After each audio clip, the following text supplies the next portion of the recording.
Hello and welcome to episode 288 of the Mark and Me podcast.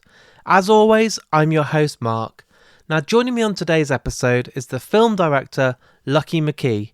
We get to sit down and talk all about his career to date. We talk mostly about horror, filmmaking and so much more, but we also focus on his film, which is almost 20 years old, The Amazing May, which has just been released by the awesome Second Sight. And if you've ever bought any of their releases, you know they put their heart and soul into every release, and they didn't cut any corners for May. It's got some amazing features, some awesome behind the scenes stuff, commentary, and everything you expect from a company that really adores horror.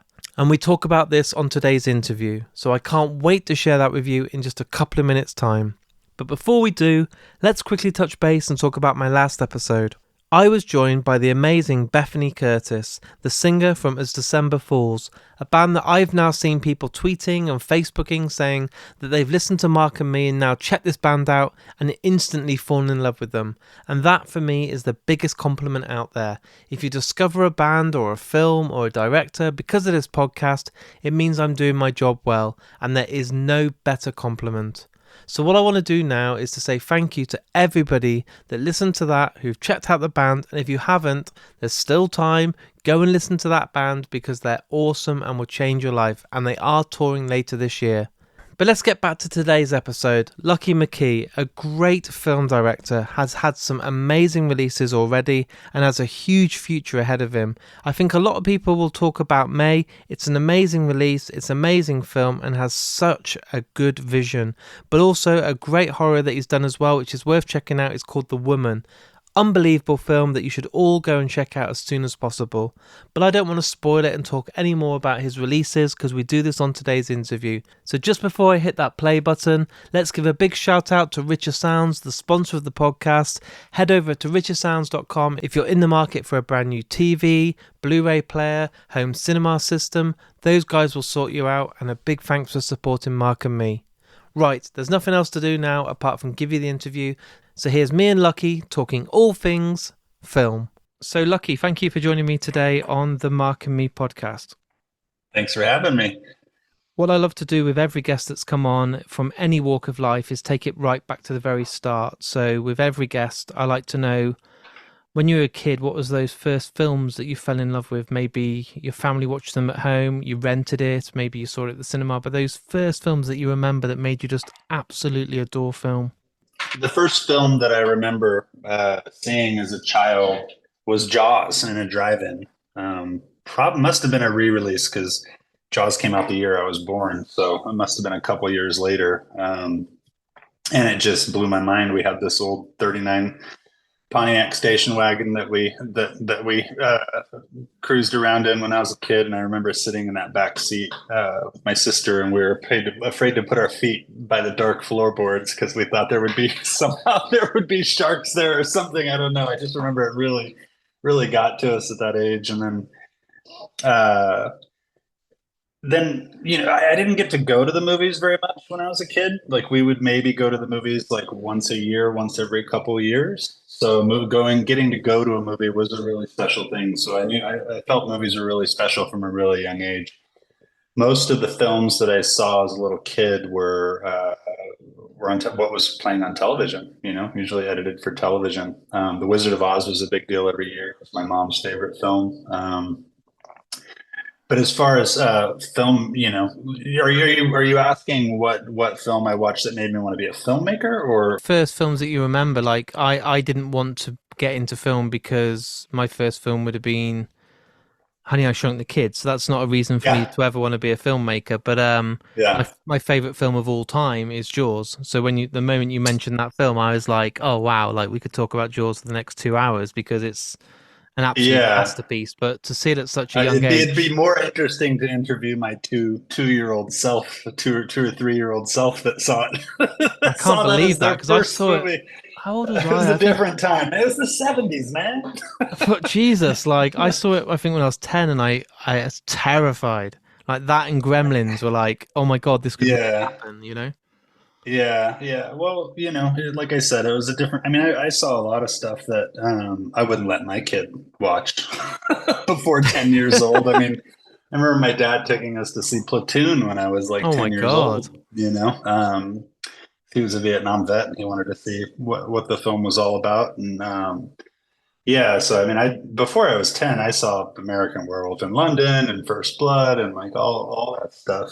So yeah, it was just a different time. So So you've seen some absolute classics there, and like you said, your mum's favorite film was Wizard of Oz. Again, another absolute classic, top 10 film of all time. The Wizard of Oz was really the first movie that really scared me. Like the Yeah, witch really freaked me out when I was a little kid. Her that line, that bright green skin and those little the monkeys, laugh. everything. Yeah. Yeah, she really disturbed me.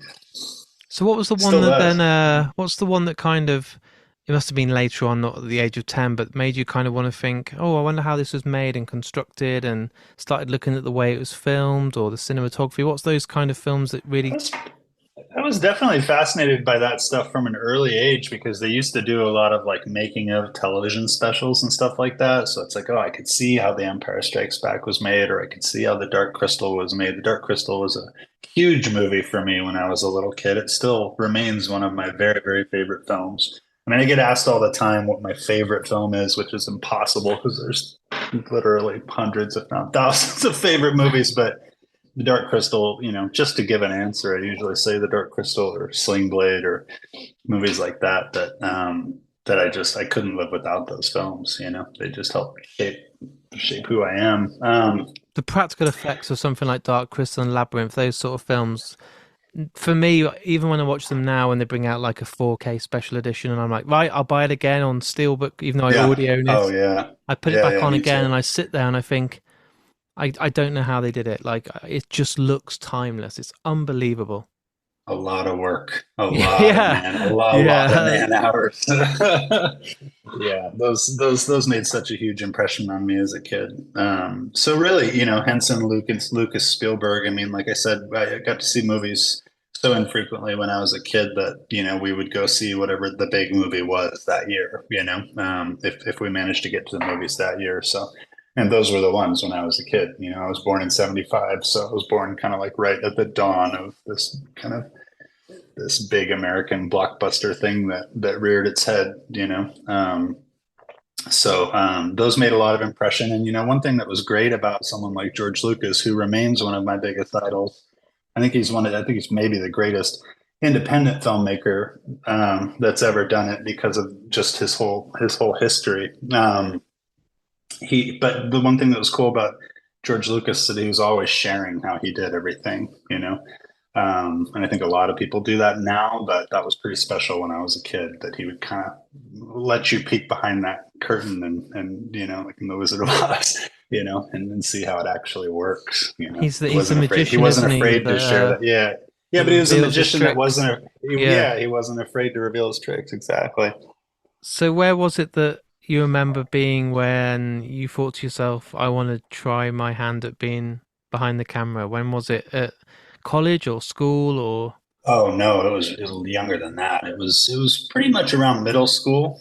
Up to that point, like about fifth or sixth grade, I got really into comic books and I was like, I'm gonna be a comic book artist, I'm gonna write comics.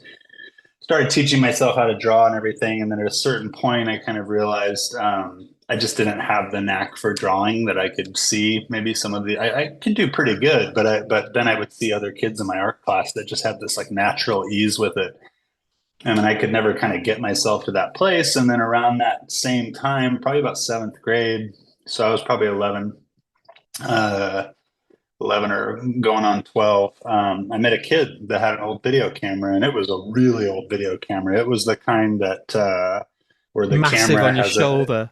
well, not even massive on the shoulder. No, the camera itself was like, like so, I don't know, maybe like 10 inches long or something like that with the lens on it, but it had a cord that went to a VCR that you had to carry this VCR around with you to That's old record. school. Yeah, and it was black and white, and he had burned the lens by pointing it at the sun and stuff, but we still managed to make this little movie with it, and I got hooked. And he was really into horror movies and kind of got me into my first horror movies and everything when I was like 11, 12 years old, and that stuff hit really hard.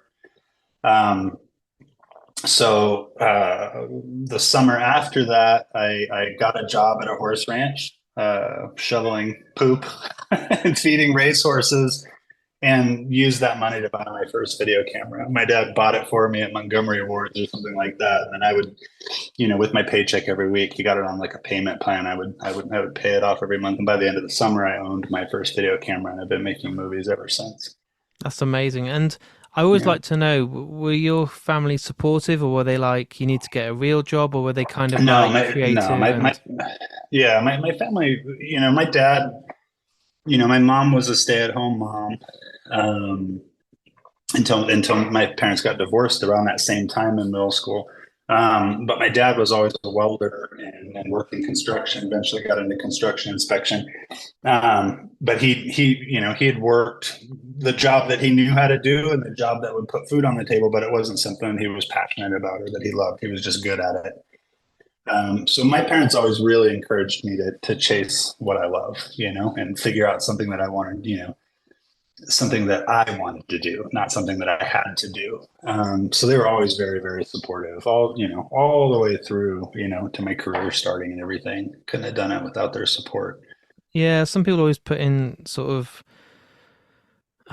extra hard work, but sometimes their parents just never see it or never kind of Yeah. appreciate it's a long Well, journey. yeah, and it's a hard way of life. Yeah. I mean, not everybody comes out of the gate and does some big smash success, and all of a sudden they're just juiced in for the rest of their career. It's like you're constantly having to prove yourself. And especially if you make stuff that's on the odd side, um, which I think I've kind of learned over the course of my career that my sensibilities are a little on the odd side. It's a tough road, so you got to really love it, because there's a lot of really lean times, but if you love it, I mean, that's the most important thing, it's just, this guy I wrote books with, Jack Ketchum, good friend of mine. I was belly aching to him about money one day, and he said, "Look, all you have to do is make enough to make more." I've always carried that with me. It's That good that's just kind of the advice. attitude. That's the Yeah. attitude that you have to have, because So the real reward is the work itself. It's therapy for a lot of us. definitely, So and after me sitting here hours and hours editing some nights, I'm just thinking to myself, it's because I want to do it. I enjoy it. I'm passionate about it. I love yeah, it. So that's my yeah, currency. yeah, yeah, absolutely. So we're sitting here now, and it's just over 20 years since you released May, which is Yeah, scary that it's 2 decades. I didn't But have all this gray. I didn't have all this gray on my beard when I made it. I didn't 3 years ago. I don't know what it is about now. I'm It 41, and just popped up like right after. suddenly I'm like, Yeah, every time right I right shave, after I'm I had like, my kid. Yeah, right after I had my kid, everything just started turning gray on me. mine was kidney So funny. stones. That's what I gave birth to, and bloody hell, like that's Oh given me boy. grey beards Ugh. for. Look at it. I'm like, oh, people don't I know this know, because I they're know. listening, We're but in, it's. yeah, you're in the club now. But this film has been iconic and I always talked about when other film directors are talking about what inspired them. It's really is like a cult classic for me. And when I see the announcements by Second Sight and you see stuff like Dog Soldiers and these classic horrors that, go back a long way, they don't kind of cut any corners. And when you just talked about George Lucas then letting the magician find out how the tricks are done, Yeah, I think Second Sight give you what you used to have as a kid on telly, the making of, the commentary, the yeah. outtakes, the trailers, the Oh man. cuts you never saw Yeah, before. It's amazing to see a company give these releases so much love. So yeah. what's it I'm like, just like you I'm know, chomping at the bit for they're doing the Hitcher that's coming yeah, out, I which keep is seeing the was is such restoration an pictures. important film to me. So it's like I'm just dying to get my hands on that and It's in the safe their hands as edition. well, because they're doing Yeah, so long on the restoration. It's been like a year they've announced, and I'm like, the yeah. day that comes out. But each week I see a new release from them, and I'll buy it just because they give the love it deserves. But to have your own movie as part of the collection and see that spine on your case and the nice Oh thicker yeah. packaging, it must be I like a dream know. come true. It must be unbelievable.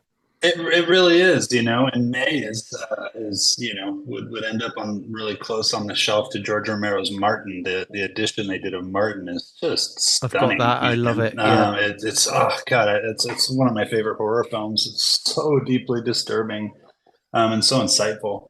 Um, but yeah, working with Philip at Scott at Second Sight, and befriending him over the last year and a half while we've been putting all this together, and just seeing, like you said, how much care they put into it, and like, I mean, I introduced them to a bunch of people I'd worked on with the film, and they went to all these individual people all around the states and interviewed them each individually. And it's just, I started watching some of the extras. They sent me some copies, and I hadn't seen these interviews with my old friends and collaborators, and it's been so interesting. I've watched about 4 or 5 of them at this point. uh it's so interesting to hear everybody's recollection after that 20 years too, because it's very much like Rashomon. What a Each trip person down has memory their lane, though. has their yeah, yeah. It Oh must man, be amazing, like it's really watching those neat. videos again and those interviews that you may have not even seen, and it must be like just literally a trip down memory lane. Yeah, and also my friend Kevin Ford, who ended up being one of the editors on the film, also dug up a bunch of footage that he had shot on set. Um, and that was real time travel, because he shoots a very fly on the wall sort of style, and it was just really neat to kind of just like go, like, he just puts you right back in that moment of making the film. It's pretty incredible. So yeah, it's a really, really special thing to have on the shelf, especially in the days where physical media seems to be, It's uh, so tough because I'm a not massive as steelbook prominent as it collector, is. yeah, and I'm that person that will Yeah, buy Jaws for the seventh time on 4K because it's got a yeah, slightly yeah, Japanese font on the front or something. yeah, yeah, It's yeah, yeah, bad, but yeah, they do it right. Arrow and Second Sight, especially in the UK, when their releases are announced, you know you're going to be skint for a few months, and you're going to have to like watch what you eat because you want to save up and buy the sixth edition of yeah, Hellraiser in a special 4K yeah. set. But I know. Second Sight are just unbelievable, and even having I releases agree. like Drive, which was amazing to see. Not just all the Yeah, old stuff, the Dawn of the Dead box set, Texas yeah. Chainsaw They sent me that Massacre. one. Yeah, yeah, Unbelievable. yeah, yeah. Um, so where's your like life at now? Because I know you directed an episode of Poker Face, which is Yeah, obviously that was within the world so. of Yeah, TV, which must have been a complete different change for you. it was really fun. The only other TV thing I had done was years ago. I did an episode of this show called Masters of Horror. Yeah, But that was a very specific case. It was like I kind of just got to do what I wanted to do, and it was a little 1 hour film. So Poker Face was really my first chance to step in on a series with a recurring character, and just kind of jump in there and see if I could do something cool. And of course, it was great, because my friend Ryan created the show. I mean, Ryan's on this new May Blu-ray too. There's an interview with him because he was one of my chief editors on May. yeah. Um, and now he's a big shot, and he's got this big show on Peacock here, and he gifted me this episode that just fit me like a glove. And he really For let me anyone do listening do right my now, we're thing. talking about Ryan Johnson, so it's not just like someone's going, who's Yeah, this? Who are they on this about? guy Ryan off the street. Yeah, The, no, no, the guy yeah, responsible for Ryan. Yeah, Looper and Knives Out and Star Wars. yeah, yeah, and the editor of one of the editors of May. There you Um, go. uh, Yeah, so that was really special. Obviously, that episode came out at the beginning of this year, and the hope was that it would lead to more television work, because it's a really good way to kind of keep yourself afloat financially when you're an independent filmmaker. And that's good. I mean, the episode got nominated for, one of my actresses got nominated for an Emmy and everything, which was really a first time thing for me, which was really exciting. But the whole business shut down this year. So it's like, okay, I finally Yeah. work on a high profile show, and maybe I can get some more work in that arena, and the whole business, just the lights go completely out. So, uh, and when that happens, I just return back to writing. I have a script that is the most important project to me. It's like, it's very personal. It's not a big movie or anything like that. But I kind of have to wait until all this strike business is over to get going on that. But I'm very excited about that. And in the meantime, I have to kind of, think of what I can, if this strike is going to go on for the rest of the year, I have to figure out something to shoot, Yeah. and a way to do it without stepping on the toes of any of the unions or everything. I mean, it seems like they're letting, they're giving waivers to some of these smaller independent films and stuff. So maybe I can make something happen with that. But you have to kind of tread lightly in these situations because you don't want It's a funny time. to, It feels like you we've know. just got over COVID and the lockdown and everything, and everyone could return to their jobs. And then a year later, it's like, now you're not allowed to do it again. And it's like, oh, I right, know stop, start, it stop, feels start. very, very self-imposed. It's really frustrating. I think my take on it is I think that the studios are really using this as an excuse to clean house, Yeah, to shrink things down and to kill people's deals. And, they're in a business, all they care about are those numbers, and the artists are actually, just fighting to have a fair share and all of that, considering how much, how people get movies and TV, considering how violently that has changed in the last yeah. 10 years. They're just trying to adjust for that, and they're getting a lot of resistance. So it's like who knows how long it'll go on. Um, You have something but ready yeah, it was when just it's ready. yeah. So I just turned to writing, and just I try to use any downtime I have to just to sit at my desk and build more opportunities for the future. Because a lot of this job is just conjuring your next job. You have to come up with something that you want to do, and then you just have to beat on every door until you get it made. So just keep doing that, and just you gotta live off your savings. So you just gotta watch your pennies and Be see if you wise. can see how long you can make it. Yeah, yeah. Not buy too many second sight releases at the I moment. know. Second, that's one thing you got to do is get one of your movies released by Second Sight, because they've been very kind in letting me kind of take a look to their catalog and say, "Ooh, what Yeah. about this?" And they'll send me these things in the mail. Which, oh man, to a collector like me, that's just like, be careful opening that door, guys, because I'll ask for everything in your catalog at a certain point. My final question for you today, and I do this with every guest Yeah. that comes on the podcast. They get to choose the last piece of music that's played. So every song that plays out on the final bit of the podcast is chosen by the guests. So I do put you on the spot, but it's quite nice because everyone chooses something different. And at nearly 300 episodes, there's always new music to discover or old classics. But as today's interview is all edited and ready for the world to listen to, the song that plays out at the end, what would you love, and what was the song that came to your heart and your head when I asked you the question? I'd say "Where Did the Home Team Go" by the Kelly Deal 6000, which is in May. Amazing. That's great because Yeah. now I'll spend the next week listening to everything they've done. Oh man, the first Kelly Deal 6000 album is so special. I mean, obviously her sister is really famous for being in the Pixies and Yeah. starting the Breeders and everything, but Kelly's solo projects are just beautiful, beautiful, beautiful. I was so glad to get a couple of her songs in May as well.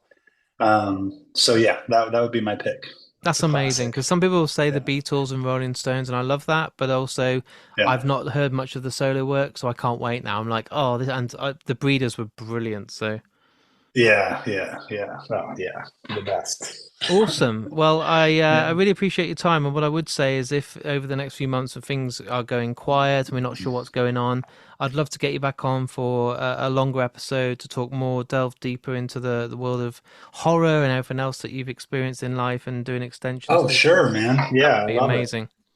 Yeah, for sure. I Yeah. will I'll DM you on Twitter in a couple of months. What I like to do is put an episode out, they then get an introduction, find out a bit about you, hopefully go and buy the Blu-ray, and then we always come back and do more. I've done it with like Neil Marshall, Neil Blomkamp, Kevin Smith, stuff like that, and then it Wow. Wow. just gives you longer then to just be able to talk about what you want.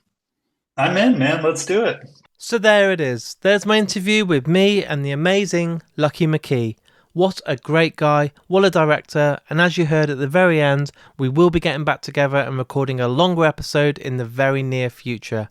I want to give a big thanks to Lucky for taking the time out and coming and talking all about May, and as I said, this is available right now from Second Sight. If you're unaware about Second Sight, for me they're one of the best distribution and labels out there. They have some amazing releases, so go on their site and check them out. Also, if you stay tuned on my socials this week, I will be giving a copy away, so it's a really good reason to check out markandme.com, and on there, follow me on Facebook, Twitter and Instagram. And while you're there, why not just share this episode? It costs you guys absolutely nothing to share and really goes a long way. People sometimes think I have a team of people like Empire Podcast or Total Film and all these different companies. It's not like that. I'm a one-man team. I produce my episodes, I edit them, I record them, I go out there, I do all the research, I publish them, I manage all my social media, and I'm really just a one-man team. So if you can hit that share button, it really helps build an audience and gets the voice of Mark and me out there for more people to hear. Also, if you really enjoyed today's episode, I have a Patreon page. I can't run this podcast without that. I do get some people dropping out, and I understand that right now in the world there's everything going up in price, but if you can afford just £1 or £2 a month, it goes right back into Mark and me, and then allows me to go out there and record more episodes for you guys at home. So if you can do that, I also give you a welcome pack to say thank you in return for signing up to my Patreon, which includes stickers, badges, an episode that is exclusive just for Patreon people called The Lost Tapes, and I'll give you even more surprises throughout the year, but it really does go a long way. So if you can support me, please do.